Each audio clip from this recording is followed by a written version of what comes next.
Hey folks, how's it going? Trying something new today, recording on the Sony a7 III, which has a faulty microphone jack. So I'm recording the audio on my PC here, going through my lovely PreSonus Studio mixer and my Line6 wireless headset. So I've been researching new gear. This camera's got to go away for repairs, which is it's kind of getting me down because I don't know how long it's going to be away for. So I've been looking at getting another Sony camera to use in the interim, and also because I've been looking for a B cam for quite some time anyway.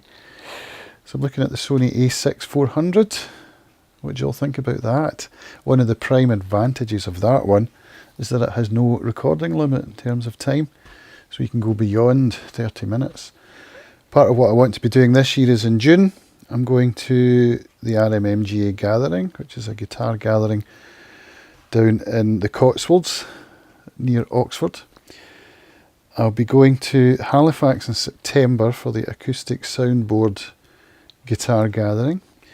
And I'm hoping to go to Ullapool, to the Ullapool Guitar Festival in October. 3 big events coming up, and next month we've got the Arran Folk Festival, which will have some great guitar players coming to it, one of whom is Jen Butterworth.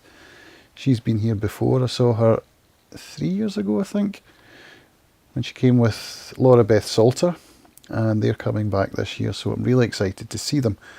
I've spoken to Jen over Facebook, and she's agreed to be on my podcast, Acoustic Guitar I.O. So I'm really excited about that.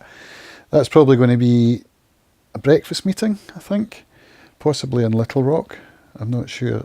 Maybe at her B&B, I don't know. We'll line that up when she gets here. I'm very excited for that, but it does mean I'm really looking at some more camera tech and possibly some more audio tech to get camera angles worked out and all that kind of thing. I'm looking at a 16mm lens for the A6400 if I do decide in fact to do that. 16mm Sigma lens f1.4, so that will be great for indoors with the f1.4 aperture. So I may very well just do it. The other part of the puzzle is a gimbal, because I want to record concerts, and the past couple of months I've been recording my daughter's wind band. She plays in the North Ayrshire, the County Wind Band, and I've filmed them twice this year. Got some pretty good footage, but it's very shaky. So even on the Sony a7 III, hand holding with the Tamron 28-75 lens, it's not as smooth as I would like it to be. And I know from having used my iPhone with the DJI Osmo Mobile gimbal that you can get some really nice smooth footage with that. So at the moment I'm looking at either the Moza Aircross, is it 2? There's the Moza Air 2, which is the big one, and there's the Moza Aircross, might be 2, I'm not sure, which is a smaller one. And I know from having watched David Ostler's camera channel on YouTube that the Aircross does work with the a7 III and the Tamron lens, but it's getting close to the edge of the weight that can carry, so I'm not sure. Of course, the ideal solution would be get both, but if it's a bit heavy for the a7 III, then perhaps the a6400 is the one to use. Get the smaller gimbal, lighter to hold and cheaper, which is a big issue for us at the moment. So that's what's on the cookbook today. I would like to record some more lessons. I haven't done that in a couple of weeks, so I'm looking at perhaps either not Ghost of Tom Joad, that was the last one I did. Straight Time, a Bruce Springsteen song that I love to play. That's really quite straightforward. It's also going to challenge my tab skills, so my subscription to, or rather my trial to Guitar Pro has probably expired now. So I need to take a look at Muse Score and see how I got on with that. My daughter's been using that to arrange some pieces for tuned percussion, and she's got it down pretty well, so she'd be able to help me with it, I'm sure. So I'll give Muse Score a try. I may end up going to Guitar, is it Guitar Pro, Guitar Tab Pro, Power Guitar, I can't even remember what it's called now. The kind of industry standard, I think, is about $70 for a license, so I'll see how I get on with that. I want to get active again, really, you know, get some content going. I've been going through this book here, Skeptical Guitarist, for the second time. This is volume 2, which goes into music theory on the guitar, on the fretboard, which is really helping me. I mean, most of this stuff is stuff that I know anyway, but it's helping to consolidate, and now that I'm teaching, it's given me an idea of how I could use this style of teaching with my pupils and work out whether, I mean, for some of the pupils, they're not really that interested in the theory side of things. So it's for me to try and introduce that without using the T word, just make it something that they can apply in the music that they play and try to understand the music that they play, because that's where I fell down. Self-taught guitarist, as many of us are, learning from tablature and internet lessons and chord books, although chord books are a bit less common than they used to be. I've got a shelf up there full of them. If I could play all that stuff, you know, I'd be giving Tommy Emmanuel a run for his money, I think. But I think self-taught guitar players suffer from having a lack of knowledge that would really help them. That's how it's been for me anyway. And by going through this, consolidating things that I already know but don't know that I know, if that makes sense, I would struggle to explain some of the concepts that I use because I don't really understand them properly. Things like augmented chords and diminished chords and add 9 chords, it's all fairly straightforward stuff, but now I've got an understanding of why it works and what it does for me. So that's what I've been doing this week. I've got a lot of content to work on. I'm feeling really inspired. That's why I'm recording this on my good camera, because I want to make my content better, more professional looking, and audio wise that's important too. So this is a good setup here. I can have my microphone going straight into this mixer as well as my guitar, so I can use got my Heiner, let me just get it down and show you. This is my Heiner Dreizehnter Model A, built by Heiner Dreizehnter, a German luthier who unfortunately passed away a couple of years ago in his 50s, which was a real loss to the luthier community. This guitar is absolutely stunning.